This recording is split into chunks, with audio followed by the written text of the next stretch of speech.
Oho, sveikučiai. Sveiki įsijungę Kaimetuko mini ūkį. Šiandieną matysite.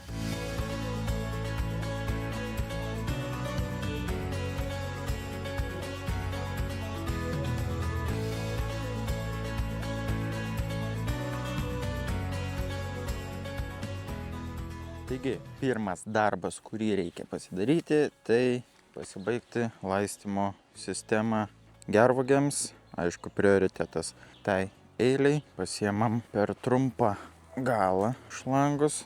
Biškį trumpokas. Einam pailginsim ir padarysim laistymo sistemą, kad viskas gražiai pasilaistytų vienu kartu. Tai va, turim per trumpą šlangą. Dabar atsukam galus. Numaunam.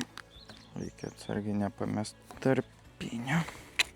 Viską sudedam kaip buvo, kad nepasimest. Opa, opa, opa. Turim galą. Dabar turim uždėti tai, ką nuėmėm. Lietus lyja, oras bjursta. Reikia čia tokios tarpinytės nesuplėšyt. Padarysim taip. Uždėsim ant viršaus mes ją va taip. Tada dedam šitą. Taip gražiai tą tarpinytę įstumėm. Stumėm. Stumėm. Sustumėm. Taip. Ir užsukam. Svarbiausia gerai užsuk. Galas padarytas. Dabar reikia kitą galą uždėti. Tada bus smagiausia dalis pasimti kastuvą ir eiti kasti. Čia galai va su lankščiom šlangom, kad iš po žemės išlystų. Ir tada va galima būtų taip paimti ir sujungiai, atsukai, užsukai. Kaip reikia, taip ir padarei. Tai va, einam paka šlangą. Dabar mums reikia pasidaryti tokią va, įjungti čia dar vieną. Tam, kad ten va taip pamt įjungiam. Taip, įjungiam kranas ir į dvi laistymo šlangas. Tokį reikia padaryti bairiuką mum. Pasiemam šlangos. Pasiemam tokį aparačiuką. Pasižiūrim, kiek čia mum jos prireiks. Nusikirpam lygiai vieną galą. Žiūrim, kiek čia mum jos reikės. Ir tada va taip. Atsikirpam čia vieną ir tada mes čia dedam kampą. Ir spaudžiam. Tada pasidarom tokį aparatą. Vėlgi, kaip sakiau, greita jungtis iš po žemės tokia. Šitas susijungia laistus. Atsijungia nesilaistų. Kranas užsisuka, atsisuka. Dabar eisim ten, atsimatuosim ir ištiesim šlangą. Nesuprasi čia to lietuviško oro. Truputį palyjo, tada saulė pašvietė. Dabar nelyja, karšta. Dabar va tokį niūkunį debesis. Jau galėtų nelyt. Jau žinau, kad tiem, kas kažką augina, reikia lietaus. O tiem, kas laiko bites, lietaus dabar kol kas nereikia, žinok. Nereikia. Va taip va. Pasitėsiam šlangutę. Viskas patiesta, viskas gražu. Toks vaizdelis. Dabar reikia paimti šitą visą šlangą ir ištampyti po šitą eilę. Kol toj lysviai nebus nieko, reikia pakeisti galą. Šitas yra be vožtuvų, vadinasi, paleidi vandenį ir bėga. Šitas yra su vožtuvu, vadinasi, paleidi vandenį nebėga, kol nieko neįjungi. Tai šiuo atveju šitoj vietoje dėsim su vožtuvu. Pasiemam savo dvišukį, padedam, kai čia gražiai atrodo. Tada pasiemam šlangą, padaužom gervuogių ir kažkaip jos dabar reikia išvyniot.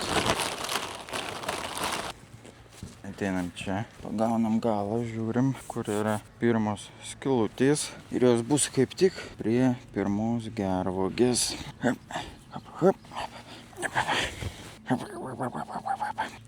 Uždėjom, pasiemam žirklutės. Einam dabar į galą, atkirpsim galą. Bam. Čia išokė, žinokit. Geriausias variantas. Taip. Ir paskutinį turim. Čia nukirpam. čiupinam kišenės, kad nieko neturim. Tai einam ir pasiemam akles ir porą smeigtukų. Tokį va. Kamštuką pasiemam ir porą smeigtukų. Ir keliaujam vėl gal cept. Įdedam kamštuką. Aš manau, tikrai yra įrankis, kuris palengvina tą darbą. Dėjom maždaug, kaip ir sakiau, iš akies padedam lygiai ir įsmeigiam į žemę. O ką dabar darom? Dabar darom tą patį, tik iš kitos pusės. Atėjom į galą ir ten palikom žirkles. Einam vėl atgal, nukirpam galą. Kodėl nukirpam galą? Nes ten, kur yra skylutės, yra toks dalykiuks, pakietinimas viduj.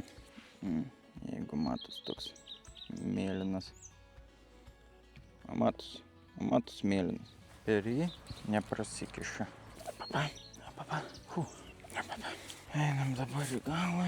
Toks paprastas darbas atrodo. Įsmeigam į žemę. Štai viskas padaryta. Čia užkasta lanksti šlanga, kad galima būtų pajudinti. Jeigu ką, kai reikės stulpus dėti, kad pajudinti, tada turim čia greitą jungtį, kraniuką, išsišakojimą dvišakį ir tada labai gražiai va taip nutiestas dvi laistymo šlangutės. Pasižiūrėkit, kokius gervuogės. Pasižiūrėkit. Matot, kokios gražios gervuogės. Čia va, kokios gražios gervuogės. Nu va, labai gražiai, labai čia viskas puikiai. Viena eilė padaryta, kitos eilės nedarysim, nes yra dvi priežastis. Viena, kai metukas tingi, antra, kol kas nereikia. Kol nebus gervuogių, nereiks ką daryti.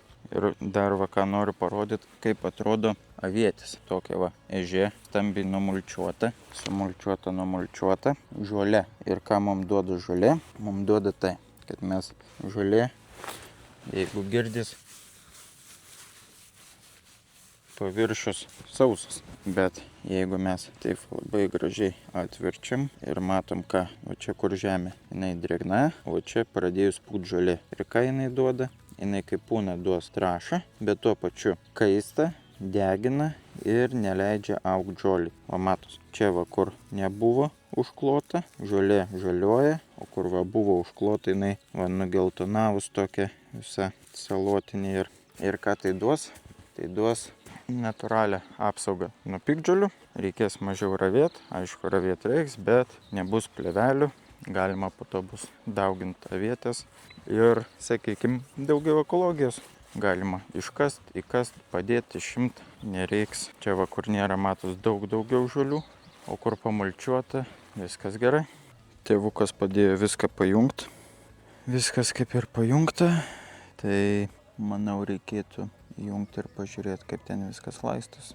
Jungiam avietės, jungiam gervuogės, jungiam vandenį iš bačkos, trąšos išjungtas ir jungiam siurblį.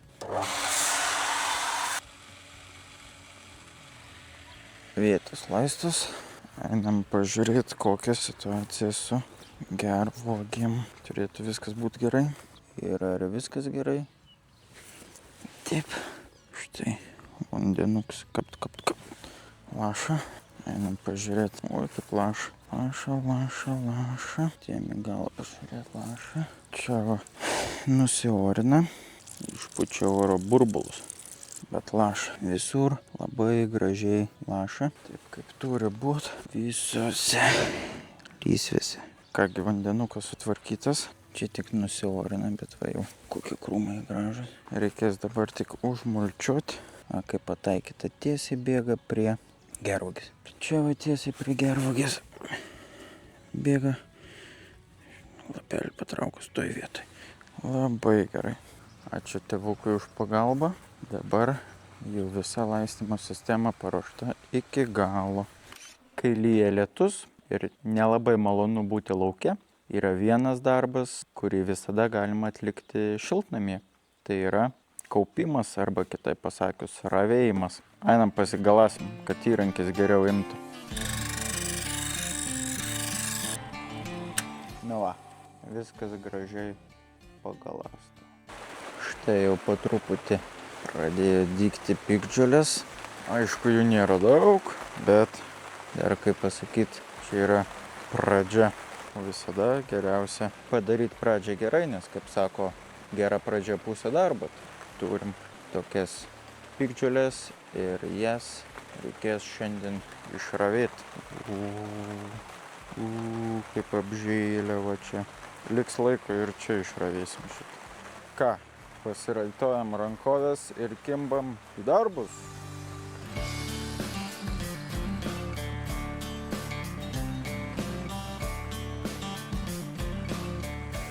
Ateik čia, capt.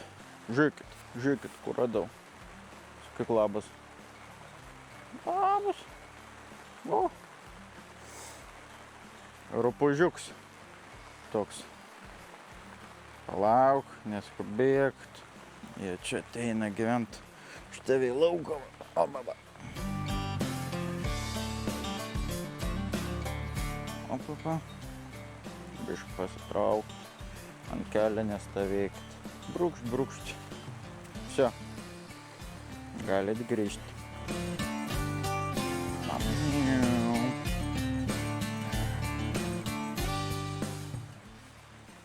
Nu ką, pomidorai biški apkaupti. Dabar pasiėmiau grebliuką. Vienam kampe buvo labai daug žolės ant takelio priaugę. Tai sugalvojau, kad reikia tą žolę išrauti. O kiek žolytis, nešam lauk. Dar šiltnamy nelabai vaikštus, tai ir žolės auga ant takelio. O po to, kai prasimindys, tai žolės neaugs.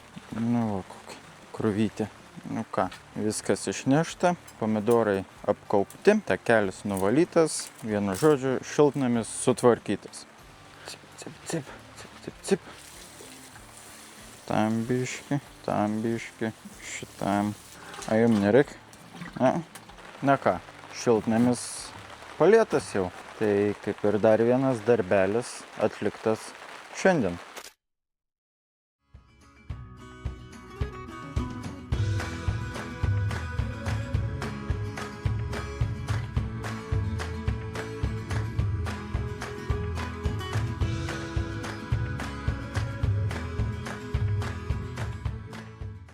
Yra sakoma, kad smagiausias bitininko darbas tai yra dūminis kūrimas.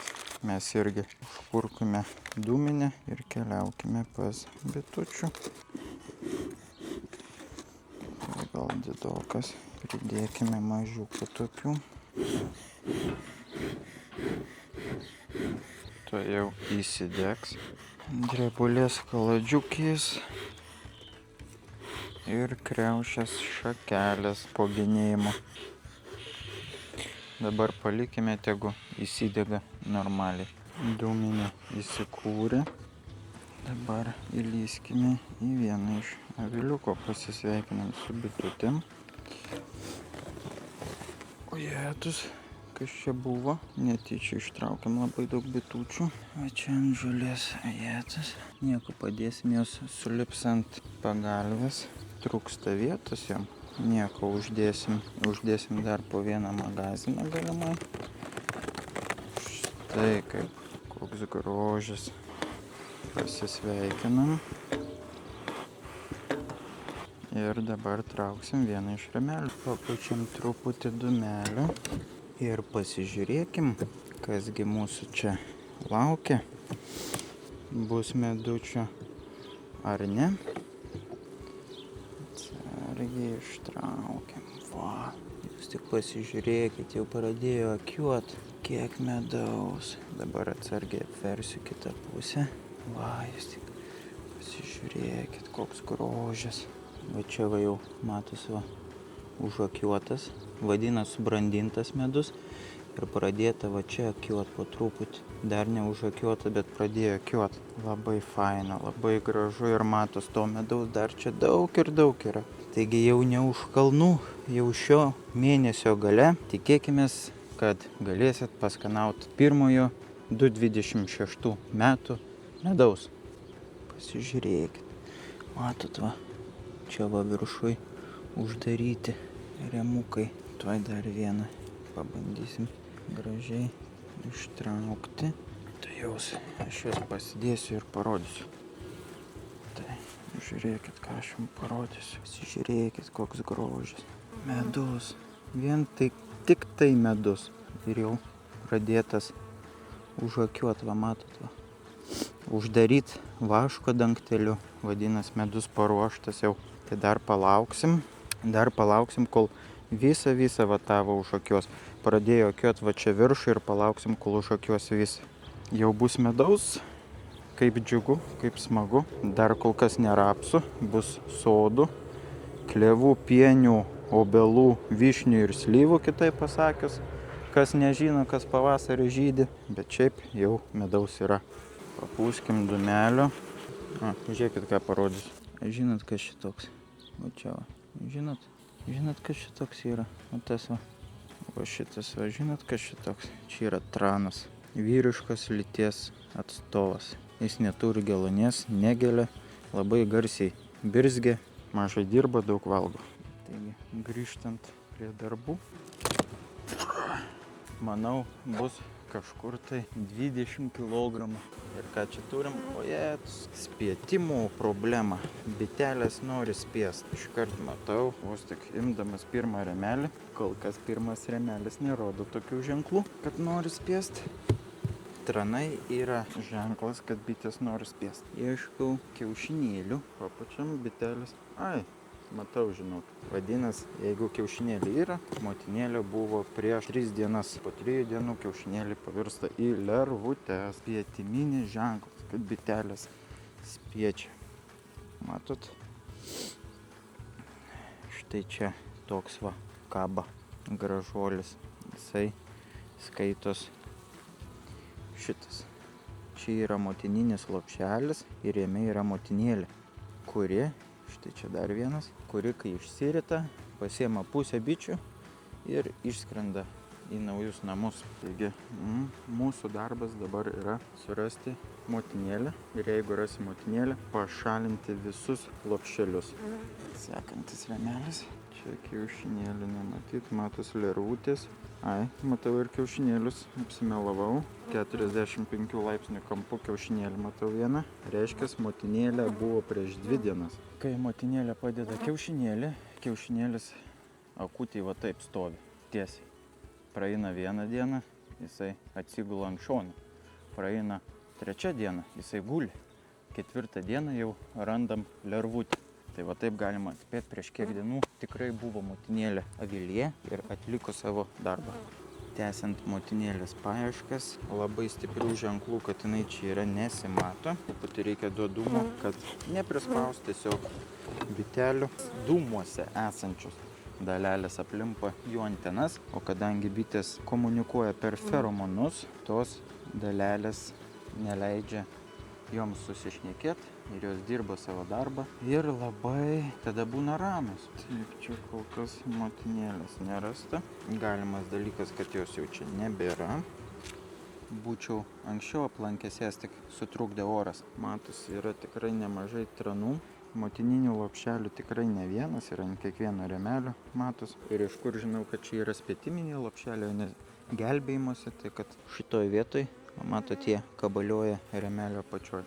Jeigu motininis lopšelis yra remelio apačioje, ne per vidurį, kad tai yra spietiminis lopšelis. Jeigu yra per vidurį, vadinasi, motinėlė netikėtai iškeliavo ir reikia naujos motinėlės.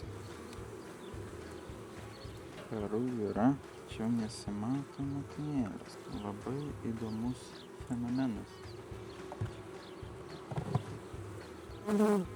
Vienai bitelė nepatiko mikrofonas, dabar gelia į mikrofoną. Štai, žiūrėkit, ką radau. Matot, nematot, kur čia jinai dingo. Laksto su raudonu tašku tokia. Motinėlė yra, vadinasi, visus lopšelius reikia nuimti lauk. O kad tai padaryti gražiai, reikia atsinešti atitinkamą tarą, kadangi ten yra pienelio, kurį reikia surinkti, o pienelio švastyti negalima. Pasiėmėm kibiriuką, trauksim remelius, kuriuose yra motininis akutės. Kadangi rado motinėlę, tai dabar visas kitas konkurentes reikia pašalinti. Bitelės jau sutvarkėm, uždėjom magaziną. Štai tiek pririnkom motininių lopšelių, pridėjom naujų vaškuolių ir ką. Dabar jau galim uždaryti aviliuką, uždėsim pagalvę ir keliausim prie sekančių. Kągi, jau ir spėjo saulė nusileisti ir sutemt, kol mes... Bitelė ant rankos vaikščia. Kol mes apėjome visus aviliukus, ne visus, vieną bityną, liko dar 2 bitynai, tai jau pasiliksim kitai dienai, bet didysis namų bitynas, kur yra 11 avilių, visi apeiti, visi apžiūrėti. Va, kai kuriem jau po 2 magazinus uždėjom čia. Medutį neša, viskas gerai. Šiandien tokia darbinga dienelė buvo iš tiesų prie tų bitelių. Oras leido, tad pasinaudojom progą ir, kaip pasakyti, išnaudojom dieną iki galo. Šiandien tiek. Ačiū, kad žiūrėjot ir iki kitų susitikimų, mėlyji. Geros dienos!